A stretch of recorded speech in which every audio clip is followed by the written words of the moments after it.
तो हम लोग पढ़ रहे थे अभी विलयन की सांद्रता व्यक्त करने की विभिन्न प्रकार की विधियां, जिसमें हम लोगों ने पढ़ा था मोलरता। विलयन की सांद्रता व्यक्त करने की पहली विधि हम लोग पढ़े थे मोलरता। अब नेक्स्ट हम लोग पढ़ेंगे क्या, मोललता।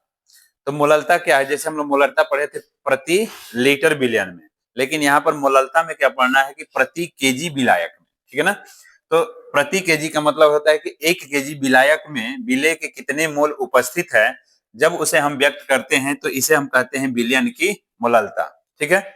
और मोललता को हम लोग सूचित करते हैं छोटा m से, और इसकी इकाई जो होती है मोल प्रति केजी होती है। ठीक है ना। मोललता को हम लोग कभी भी दर्शाएंगे तो मोल प्रति केजी में दर्शा सकते हैं। ठीक है। अब मोललता हमें ज्ञात करना होगा, तो हम एक सूत्र की सहायता से मोललता को ज्ञात कर सकते हैं।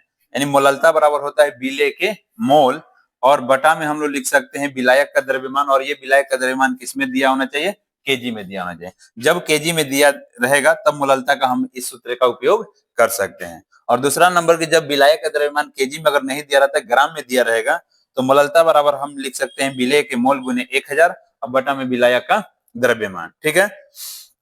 तो चलते हैं इसे हम एक क्वेश्चन के द्वारा कि मोललता हम अगर दिया रहेगा क्वेश्चन में, तो मोललता को हम लोग किस प्रकार ज्ञात कर सकते हैं। ठीक है।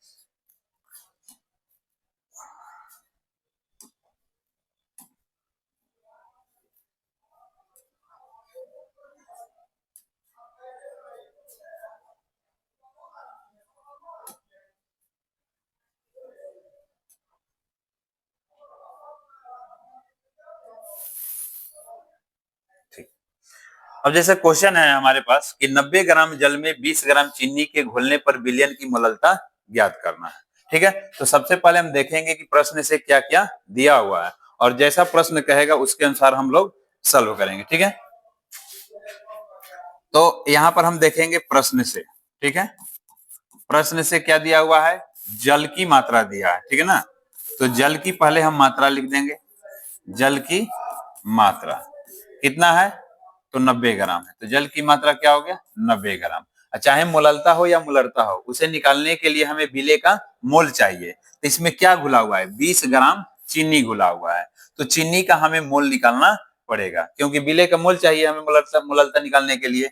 तो जल की मात्रा जो दिया हुआ है, यानी विलायक की जो मात्रा दिया हुआ है 90 ग्राम दे दिया है, और यहाँ पर विलेय क्या है, विलेय है चीनी। ठीक है ना। तो विलेय की मात्रा, तो विलेय की मात्रा दे दिया आपका कितना, 20 ग्राम। तो विलेय का हमें मोलर द्रव्यमान निकालना होगा। मोल निकालने के लिए तो यहाँ पर हम चीनी का निकाल देंगे मोलर द्रव्यमान। तो विलेय C12H22O11। ठीक है। तो विलेय का मोलर द्रव्यमान, मोलर द्रव्यमान। ठीक है। तो मोलर द्रव्यमान निकालेंगे तो चीनी में जितने भी तत्व है, कार्बन है, हाइड्रोजन है और ऑक्सीजन है, सबके अणु भारों का योग कर देंगे। ठीक है ना। तो अणु भारों का जब योग करेंगे तो 342 ग्राम मोल इनवर्स आएगा। ठीक है। तो अब यहां से हम निकाल देंगे विलेय के मोल। विलेय के मोल, तो विलेय के मोल बराबर होता है विलेय की मात्रा बटा विलेय का मोलर द्रव्यमान। तो यहां से हम लिख देंगे विलेय का मोल, अब बटा यहाँ पर आ गया आपका विलेय का मोलर द्रव्यमान। तो 20/342, और हमें निकालना है चूंकि मोल, तो इसकी इकाई हो जाएगी क्या, मोल। ठीक है। अब जब विलेय का मोल निकल गया और विलायक का द्रव्यमान दिया हुआ है, तब हम यहां से मोललता निकाल सकते हैं। इसलिए मोललता, तो मोललता बराबर होगी विलेय के मोल, विलेय के मोल। ठीक है। और यहाँ पर चूंकि विलायक का द्रव्यमान ग्राम में दिया हुआ है, इसलिए यहाँ पर हम 1000 से गुणा कर देंगे, और बटा में लिख देंगे विलायक का द्रव्यमान, विलायक का द्रव्यमान। ठीक है। अब यहाँ पर विलेय का मोल कितना है, 20 बटा है 342, तो 20/342। ठीक है। गुने 1000, और बटा में विलायक का द्रव्यमान है कितना, 90। तो 10 से 10 यहाँ पर कट जाएगा आपका। ठीक है। अब यहां से हम गुणा अगर करते हैं तो ऊपर हो जाएगा 2000, ऊपर हो जाएगा 2000, अब बटा में नीचे हो जाएगा आपका 9 से गुणा करेंगे, 9 दूना 18, 9 चौका 36, 1 37 और 9 तिया 27, 3 30। अब 3078 से भाग दे देंगे 2000 में, तो ये आपका आ जाएगा मोललता और इसकी इकाई हो जाएगी मोल प्रति केजी। इस प्रकार आप मोललता को ज्ञात कर सकते हैं। ठीक है, आगे हम चलते हैं। जब मोललता ज्ञात हो जाएगा तो मोलल सांद्रण, ठीक है ना। तो विलयन की अगली विधि है सांद्रता व्यक्त करने की, हम लोग पढ़ेंगे तीसरा मोल प्रभाज या मोल अंश। ठीक है ना, मोल प्रभाज या मोल अंश। ठीक है, तीसरी विधि आती है मोल अंश या मोल प्रभाज। तो मोल अंश या मोल प्रभाज हम किसे कहेंगे, ठीक है ना। तो मोल अंश या मोल प्रभाज निकालने के लिए पहले हम चलते हैं मोल की ओर। तो पीछे बता भी चुके हैं कि मोल कैसे हम लोग निकालेंगे। किसी अवयव का अगर मोल निकालना होता है तो उस अवयव की मात्रा दी होनी चाहिए और उस अवयव का क्या होना चाहिए, मोलर द्रव्यमान होना चाहिए, जो कि मोलर द्रव्यमान उसके हम लोग सूत्र से निकाल सकते हैं। अभी मैंने बताया कि जैसे चीनी का मोलर द्रव्यमान C12 H22 O11 अगर निकालना होगा चीनी का मोलर द्रव्यमान तो किस प्रकार निकालते हैं, थोड़ा सा इस बात पर ध्यान देना है। तो एक कार्बन का परमाणु भार होता है 12, कितने कार्बन है, 12 है, तो 12 में हम 12 से गुणा कर लेंगे। एक हाइड्रोजन का परमाणु भार होता है 1, तो 22 हाइड्रोजन का परमाणु भार कितना हो जाएगा, तो 1 में 22 से गुणा कर देंगे। एक ऑक्सीजन का परमाणु भार होता है 16, तो 11 ऑक्सीजन का कितना हो जाएगा। ठीक है, तो यहां से देखेंगे 12 12 144 होता है आपका, 1 में 22 से गुणा करेंगे तो 22 हो जाएगा और 16 में 11 से गुणा कीजिएगा तो 176। तीनों को जब ऐड करते हैं आप तो 342 ग्राम मोल इनवर्स हो जाता है। तो इस प्रकार अणु सूत्र अगर किसी का दिया हुआ है तो अणु सूत्र से की सहायता से हम क्या कर सकते हैं, मोलर द्रव्यमान ज्ञात कर सकते हैं। और जब मोलर द्रव्यमान ज्ञात हो जाता है तो दी गई पदार्थ की मात्रा में उस मोलर द्रव्यमान से भाग कर देंगे और जब भाग कर देंगे तो यहां से आपका क्या हो जाता है, मोल की संख्या ज्ञात हो जाती है। ठीक है, अब चलते हैं मोल प्रभाज को समझते हैं कि मोल प्रभाज या मोल अंश क्या है। जैसे मान लेते हैं कि कोई विलयन दिया हुआ है और इस विलयन में 3 अवयव उपस्थित है या 2 अवयव उपस्थित हो या 4 अवयव, कितने भी अवयव उपस्थित हो। तब मैंने मान लिया कि ए बी और सी 3 अवयव इसमें क्या है, उपस्थित है। तो कि जिसका निकालना होगा, अगर ए का मोल अंश निकालना होगा तो इसका मोल हम ऊपर लिखेंगे, अब बटा में सभी अवयव यानी ए बी और सी का मोल लिखेंगे। ठीक है ना, तो उस प्रकार मोल अंश या मोल प्रभाज ज्ञात हो जाता है। जैसे देखते हैं किसी विलयन में उपस्थित किसी अवयव के मोल, किसी विलयन में उपस्थित किसी अवयव के मोल तथा इस विलयन में उपस्थित सभी अवयवों के मोलों के योग के अनुपात को मोल अंश या मोल प्रभाज कहते हैं और मोल प्रभाज को हम लोग सूचित करते हैं एक्स से। ठीक है, मोल अंश बराबर हम लिख सकते हैं कि विलयन में उपस्थित किसी अवयव के मोल अब बटा विलयन में उपस्थित सभी अवयव, जितने भी अवयव दिए हैं तो सभी अवयव का मोल निकालकर हम उससे क्या कर देंगे, डिवाइड कर देंगे। ठीक है, तो इस प्रकार मोल अंश निकल सकता है। जैसे जैसे समझ सकते हैं इसको कि एक विलयन आपका दिया हुआ था, तो यदि किसी विलयन में ए बी तथा सी 3 अवयव उपस्थित हो, 3 अवयव उपस्थित हो जिनके मोलों की संख्या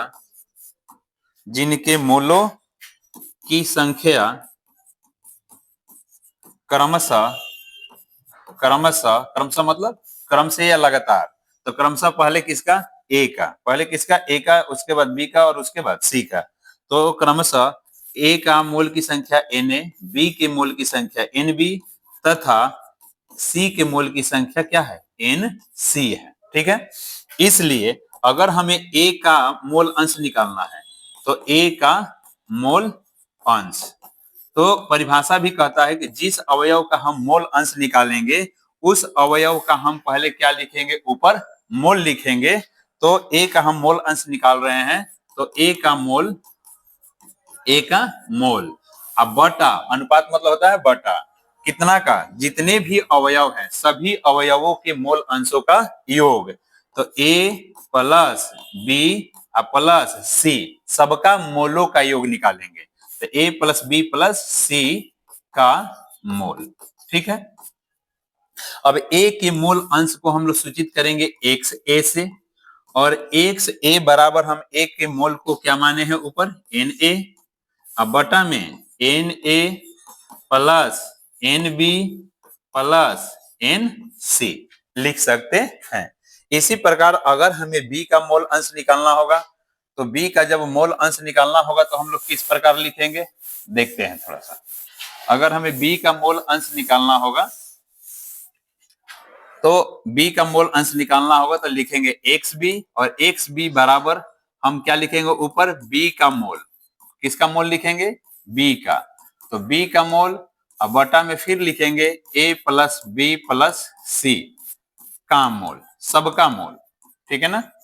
तो अब यहां से हो जाएगा एक्स बी बराबर बी का मोल क्या है एन बी, अब बटा में n A plus n B plus n C.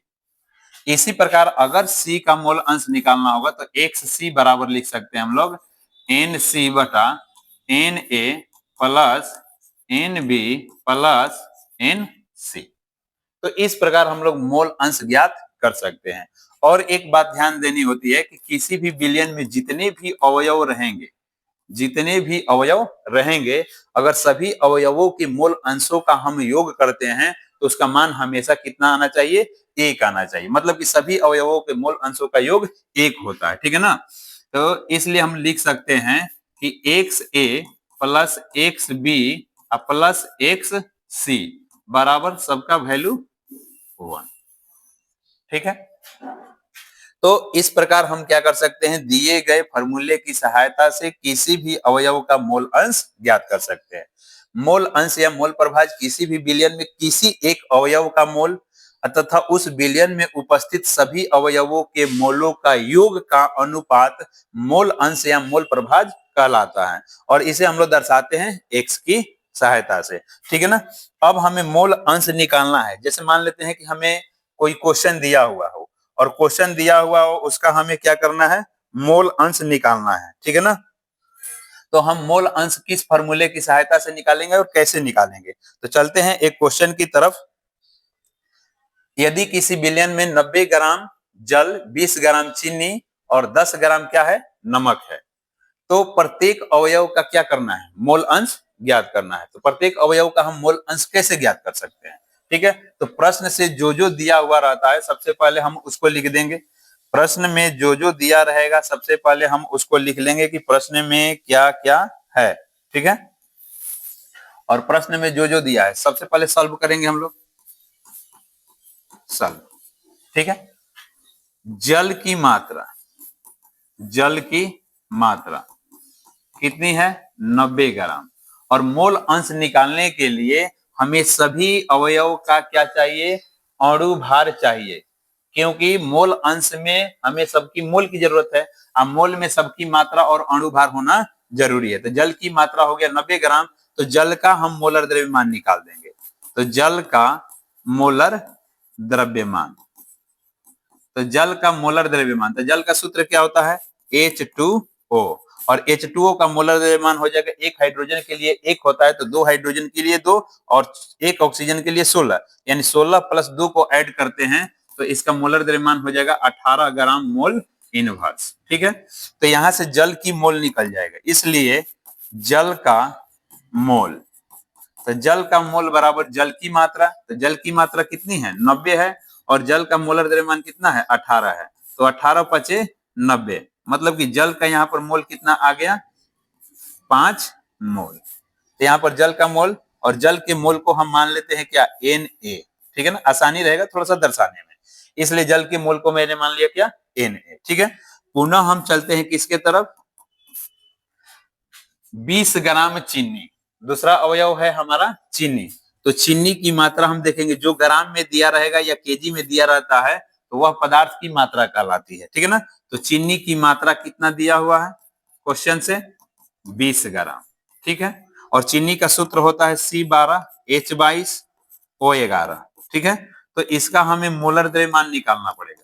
तो इसका मोलर द्रव्यमान अभी मैंने बताया था पीछे, तो मोलर द्रव्यमान इसका जो होता है 342 ग्राम मोल इनवर्स हो जाता है, 342 ग्राम मोल इनवर्स।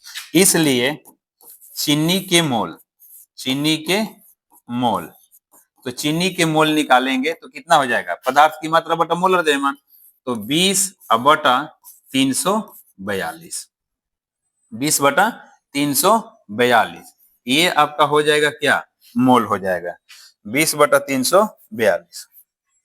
ठीक है, अब इससे डिवाइड करके भी आप लिख सकते हैं या डायरेक्ट ऐसे भी लिख सकते हैं। ठीक है ना, ये हो गया चीनी का मोल। फिर तीसरा अवयव क्या है आपका, नमक।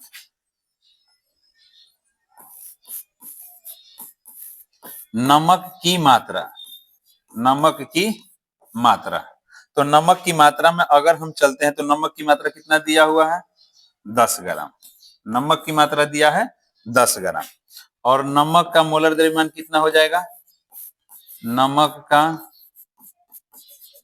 मोलर द्रव्यमान, तो नमक का यहाँ पर मोलर द्रव्यमान हो जाएगा, नमक का सूत्र होता है NaCl, तो Na का होता है आपका परमाणु भार 23 और Cl का होता है 35.5, दोनों को अगर आप ऐड करते हो तो 58.5 होता है ग्राम मोल इनवर्स। और इस प्रकार नमक का यहाँ से भी मोल निकाला जा सकता है, तो NaCl के मोल यानी नमक का मोल, NaCl का मोल, तो मोल बराबर पदार्थ की मात्रा, अब बटा यहाँ पर हो गया क्या, मोलर द्रव्यमान।